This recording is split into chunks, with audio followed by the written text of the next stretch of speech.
Silmar César Miller, ao vivo. Bom dia, Silmar. Muito bom dia, Otávio. Bom dia aos nossos amigos do Terra Viva. Como estamos aí com as commodities e o mercado financeiro nesta quinta-feira nublada de frio e garoa em São Paulo? Tavinho, os preços tentando uma pequena recuperação depois de 2 dias muito ruins, aliás, 3, na verdade, para o mercado agrícola e financeiro. Hoje um dia um pouco mais calmo, estou vendo aqui soja oscilando de um lado para o outro aqui e agora caindo um pouquinho, 0,6%.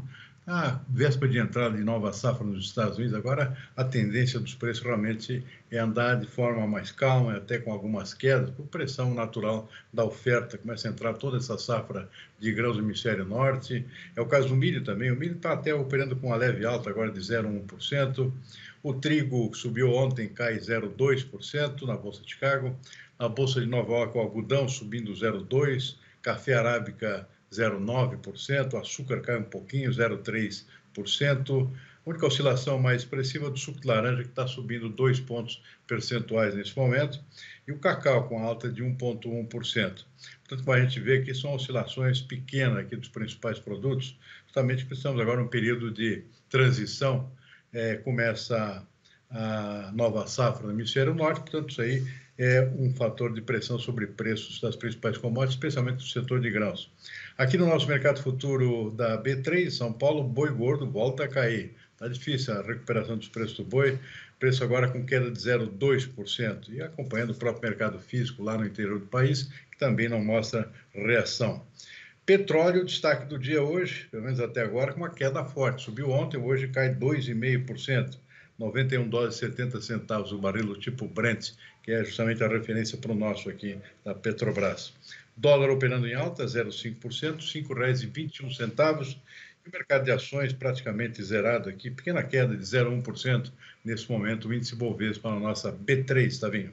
Ok, então vamos começar pelo índice de atividade econômica do Banco Central aí, considerado uma prévia do PIB, e subiu 1,7% em julho. E todas as outras comparações são positivas. Seguimos aí com a luz acesa no fim do túnel, a luz verde, hein? 1,17, né? Bem acima da expectativa dos analistas, que estava em torno de 1,03, 0,4%. E o próprio Ministério da Economia, já em cima desse índice aí, divulgou agora há pouco também uma nova projeção para o PIB até o final do ano, aumentando de 2% para 2,7%. E não está muito longe da realidade. O mercado financeiro, o Boletim Focus, por exemplo, ainda continua, pelo menos na sua última avaliação, em torno de 2,4% de previsão. De qualquer forma, a tendência é positiva, sim. Esse segundo semestre tem esse impulso ainda de todos esse processo de ajudas divulgados, anunciados pelo governo, tem queda de preço dos combustíveis, tudo isso ajuda a empurrar o nosso produto interno bruto para cima. Então, a expectativa é otimista. No último trimestre, os dados vieram acima do esperado, 1,2%. Isso ajudou a ocasionar, a provocar essas revisões positivas. Portanto, agora, a previsão mais recente agora, até com base também nesse indicador do IBC-BR, que é uma espécie prévia da inflação, o Ministério da Economia projetando para o ano, portanto, finalizar com 2,7%. É um desempenho muito acima do que se esperava lá no início do ano, né, Tavinho? Lá a expectativa era de 0 a 0,5%. Isso mudou bastante.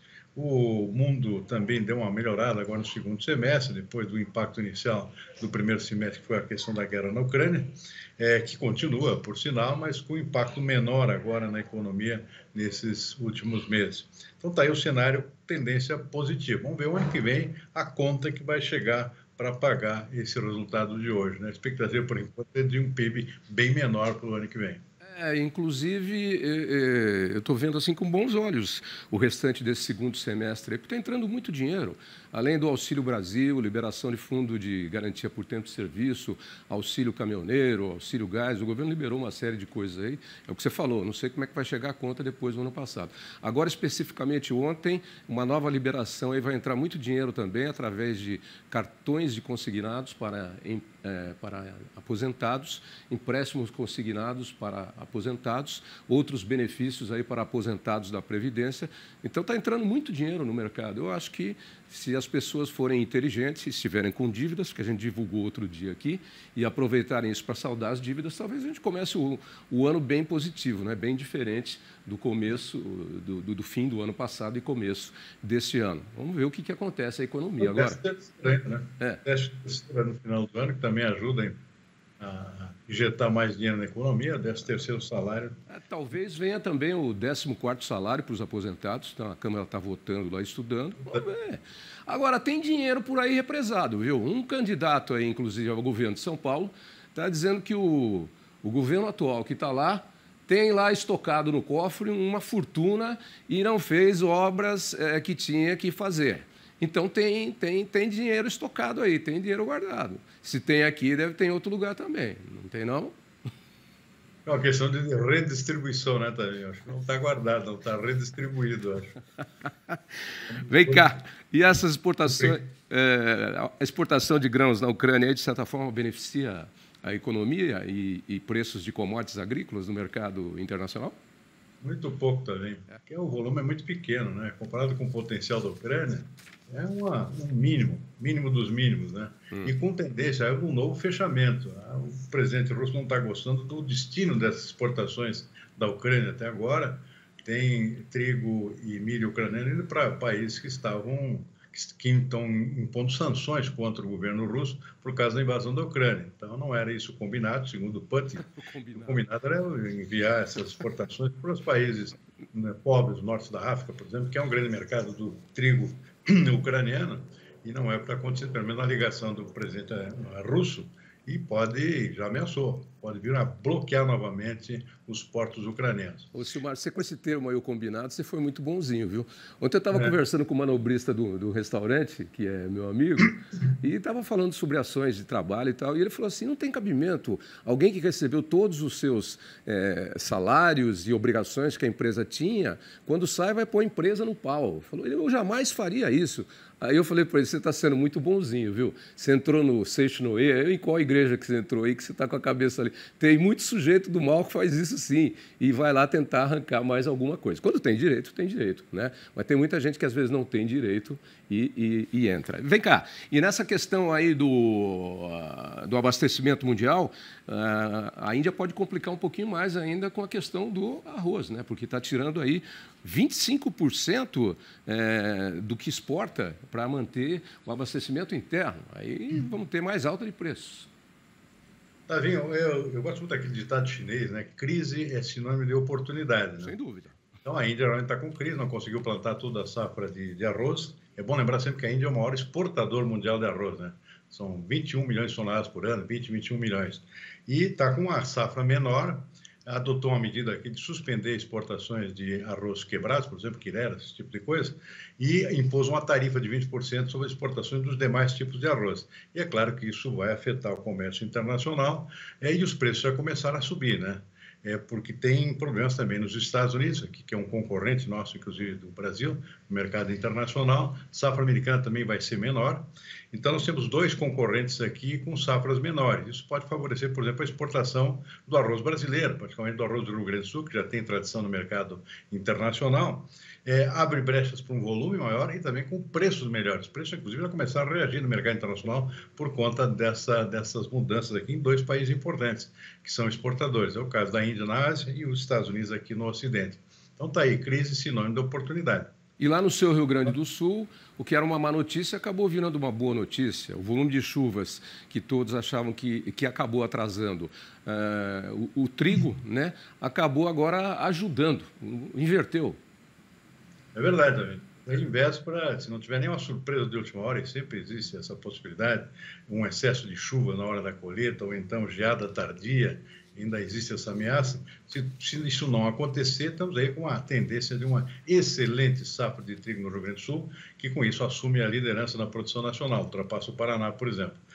O Paraná também cresceu esse ano, mas a área de plantio cresceu muito mais no Rio Grande do Sul. E a produtividade, por enquanto, está apontando para um excelente resultado. Já se fala em mais de 4 milhões de toneladas de trigo, e alguns analistas já falam até na possibilidade de chegar perto de 5 milhões de toneladas, que seria um resultado excepcional, não só para o Rio Grande do Sul, para o Brasil inteiro, né? Diminuir a necessidade de importações.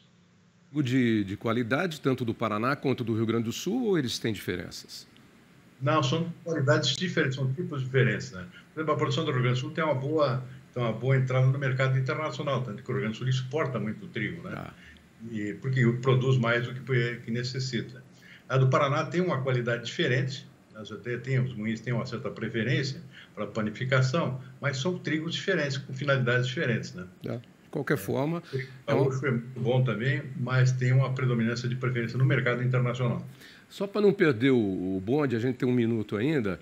Você falou em surpresa aí, né, no negócio do trigo, a virada, mas surpresa também está todo mundo assim tentando entender o que aconteceu na guerra da Ucrânia, né? Onde o que o Putin demorou 7 meses, 6 meses para conquistar, não sei se é verdade ou se é blefe. A Ucrânia disse que foi lá e reconquistou 5.000 quilômetros quadrados. O que está correndo no noticiário é exatamente isso aí, né? A Ucrânia tem recebido muita ajuda militar, inclusive também de recursos financeiros, para resistir a essa invasão russa, e parece que está dando resultado, pelo menos pontualmente, em algumas regiões. Tem cidades, inclusive, reconquistadas, né? Uma cidade importante lá no sul da Ucrânia, se não me engano, que está sendo retomada já das tropas russas. Por outro lado, os russos estão com dificuldade já de repor armamentos, por exemplo, com dificuldades financeiras em função das sanções impostas pelos países do Ocidente. Isso não é declarado pelas autoridades russas, mas é um sentimento que se tem aqui de que as coisas começam a ficar apertadas lá. E também em termos de tropas, né, dificuldade de movimentar soldados para essa região. Enfim, é um conjunto de fatores aqui com muitos pontos de interrogação, porque as informações que vêm de lá também são muito filtradas, né? Sim. Dos dois lados. Sim, dos dois lados. Mas o Putin deve estar de cabeça quente lá, não deve estar entendendo. Porque você falou o provérbio chinês lá, crise é sinônimo de oportunidade.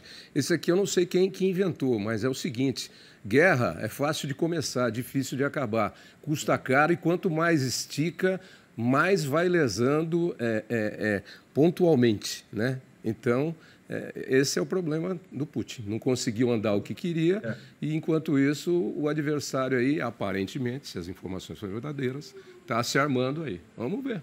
O fato está gerando desdobramentos novos. Hoje, por exemplo, o presidente russo está reunido com o presidente da China, né? Estão se acertando os ponteiros lá.